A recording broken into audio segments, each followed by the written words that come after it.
Eskalasi konflik geopolitik di Timur Tengah terus meningkat, meski dihantam gelombang sanksi berat dan tekanan militer dari koalisi Amerika Serikat dan Israel, Republik Islam Iran justru menunjukkan rasa percaya diri yang luar biasa tinggi. Teheran mengeklaim bahwa AS kini berada di ambang kekalahan dan strategi tekanan maksimum Washington mulai berbalik menyerang mereka sendiri. Bagaimana Iran memanfaatkan posisi tawar ini dan seperti apa strategi Teheran mulai menarik pelatuk untuk menyeret negara-negara Islam dalam satu barisan keamanan bersama?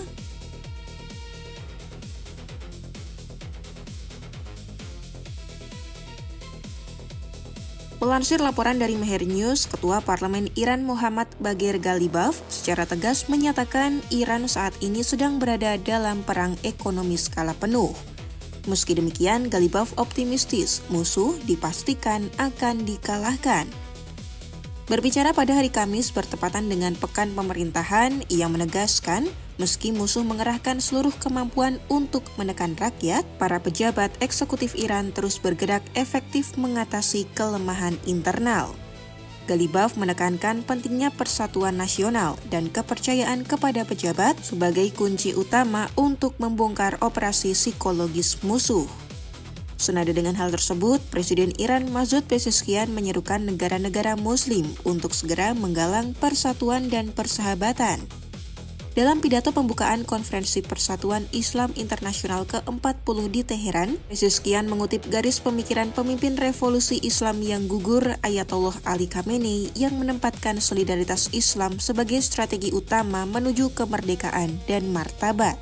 Lebih jauh, ia mengingatkan potensi raksasa 2 miliar umat muslim di 57 negara anggota OKI dengan kekayaan energi dan jalur perdagangan strategis. Pezeshkian mengusulkan Fakta Keamanan Bersama dan mekanisme non-agresi antar negara muslim, seraya menegaskan tidak ada wilayah negara Islam yang boleh dijadikan landasan agresi oleh AS atau Israel untuk melawan negara tetangganya.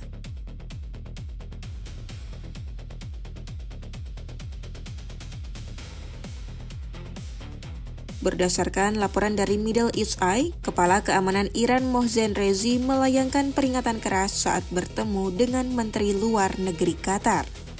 Rezi menegaskan Iran tidak akan ragu menyerang kepentingan militer dan ekonomi Amerika jika Washington memulai tindakan jahat. Mengutip kantor berita IRNA, Rezi menyatakan AS harus terlebih dahulu mengambil langkah praktis, yakni memenuhi syarat-syarat Teheran sebelum Iran mempertimbangkan untuk membuka kembali Selat Hormuz. Sementara itu, dari sumber Mehr News, juru bicara Kementerian Luar Negeri Iran Esmail Baghi menyindir keras kebijakan luar negeri Amerika yang dirasa sudah mencapai titik parodi.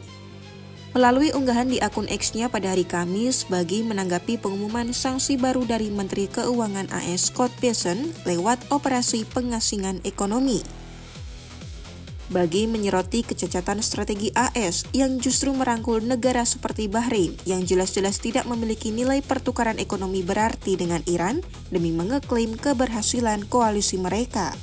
Langkah AS menghentikan pertukaran olahraga dan akademis yang sudah mati bertahun-tahun dianggap Baghi sebagai upaya melegitimasi ruang kosong. Washington memang mengancam sanksi sekunder bagi negara yang berbisnis dengan Teheran, tetapi Iran menganggap manuver sanksi tersebut hanyalah gertakan yang tidak mempan.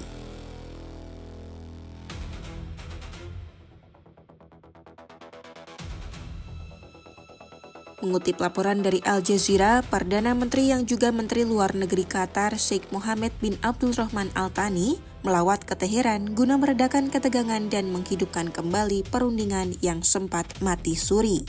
Kunjungan ini melengkapi maraton diplomasi di Teheran setelah sebelumnya Kepala Angkatan Darat Pakistan Asim Munir serta Menteri Luar Negeri Oman Badr Al-Busaidi juga menggelar pertemuan intensif dengan pejabat tinggi Iran.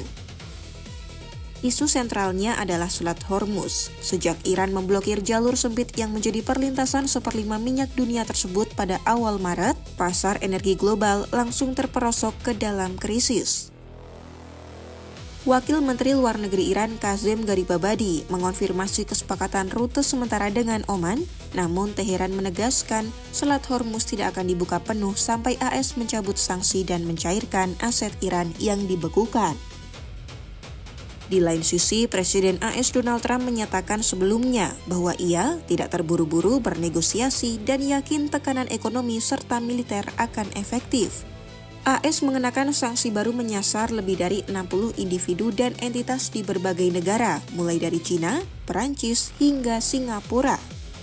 Analis Ali Faiz dari International Crisis Group menyebut Washington mencoba memicu kiamat finansial bagi Iran. Namun di tengah retorika keras kedua pihak, sinyal deeskalasi mulai terlihat. Laporan media mengindikasikan AS berencana memulangkan kembali staf diplomatiknya ke pos-pos di Timur Tengah mulai minggu depan yang dinilai sebagai indikasi kepercayaan Washington bahwa konflik militer tidak akan membesar lebih jauh.